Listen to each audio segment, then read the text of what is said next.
మొత్తం అంతా గుమ్మనంగా ఉంది ఒక వాతావరణం అంతా. ఆల్ సెట్ ఏంటి ఏం చెప్తారు మరి? పోస్టల్ బ్యాలెట్ మీద అయితే కొంత ఖచ్చితంగా వాళ్ళ అక్కసు ఉంది, ప్రదర్శించే అవకాశం ఉంది.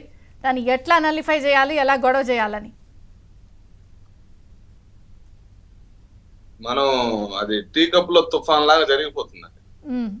ఎందుకంటున్నానంటే 100% స్టార్టింగ్ 1 hour లోనే వాళ్ళకి ట్రెండ్ అర్థమైపోతుంది.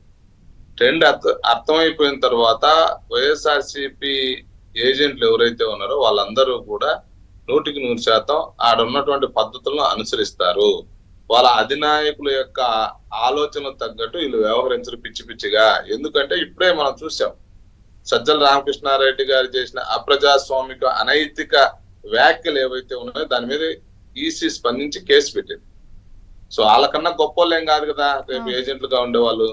వాడికి రెక్కాడితే గానీ డొక్కాడదు, వాళ్ళకి ఒక కుటుంబం ఉంది, వాడికి కూడా చట్టాలన్నా లేకంటే ప్రజాస్వామ్యం గౌరవం ఉన్నటువంటి వాడే, చదువుకున్నోడే ఏజెంట్ గా కౌంటింగ్ ఏజెంట్ గా వచ్చేవాడు కూడా చదువుకొనే వస్తాడు, విజ్ఞత ఉన్నోడే ఉంటాడు, ఆలోచిస్తాడు. అంత అమాయకులు ఎవరు లేరు.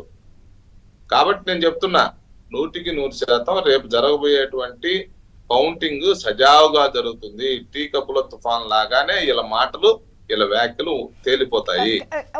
ఇక్కడ ఒక పాయింట్, అన్ని సజావుగా సాగుతున్నారు అన్నప్పుడు జిఏడి ఆదేశాలు ఇచ్చింది మంత్రుల ఛాంబర్లు ఖాళీ చేయాలని. అది కూడా గమనించుకుంటున్నారా?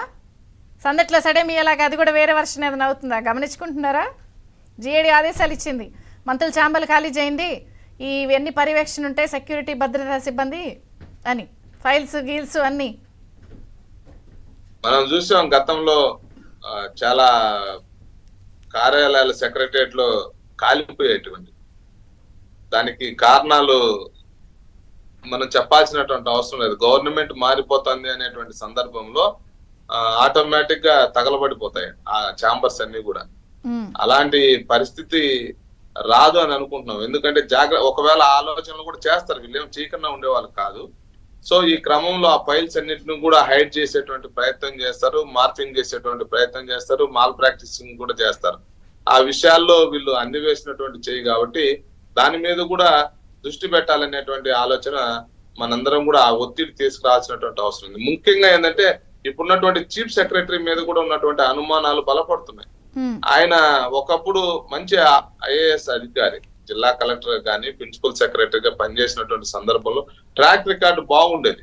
కానీ ఎందుకో సవాస్ దోషమో ఏమో తెలియదు కానీ ఈ ప్రభుత్వంలో ఆయన చేస్తున్నటువంటి పనులు, ఆయన మీద వస్తున్నటువంటి విమర్శలు చూసిన తర్వాత ఇది క్షమించరానటువంటి తప్పులు చేస్తున్నాడు, ఈయన ఆదర్శంగా ఉండాల్సినటువంటి వ్యక్తి అవినీతి వైపు ఎందుకు పోయాడు, ఎందుకు ఈ దురాశ కలిగింది, ఎందుకు వైఎస్ఆర్సీపీకి సంబంధించినటువంటి నమ్మిన బంటుగా ఒక ఏజెంట్ లాగా తయారైపోయాడు, ఉండాల్సినటువంటి అధికారంలో ఉన్నటువంటి వ్యక్తులతోటి అంటగాగేటువంటి ప్రయత్నం పూర్తిగా చేస్తున్నాడు. చీఫ్ సెక్రటరీ అనేటువంటి విషయాన్ని మర్చిపోయి ప్రవర్తిస్తున్నాడు.